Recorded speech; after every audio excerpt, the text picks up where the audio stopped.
चीनी शहरी पर अरबों साइबर क्राइम से मुंसलिक दुनिया का सबसे बड़ा बूट नेट चलाने का इल्जाम। एक चीनी शहरी को रिहायशी प्रॉक्सी सर्विस चलाने में उसके किरदार के इल्जाम में गिरफ्तार किया गया है, जो अमेरिकी हुकूमत से अरबों डॉलर की धोखाधड़ी और उसके शाहाना तर्ज जिंदगी को फंड देने के लिए इस्तेमाल की गई थी, जिसमें दुनिया भर में लग्जरी कारें और जायदाद खरीदना शामिल था।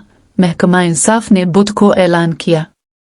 35 साला योनही वांग को 24 मई को गिरफ्तार किया गया था और उस पर हाईजैक शुदा कंप्यूटर डिवाइसेस का एक बड़ा नेटवर्क बनाने का इल्जाम लगाया गया था, जिसे बूट नेट भी कहा जाता है, जो साइबर हमलों, धोखाधड़ी, बच्चों के इस्तेहसाल, बम की धमकियों और बरामदी खिलाफ वर्जियों के लिए इस्तेमाल किया जाता था। महकमा ने इल्जाम लगाया।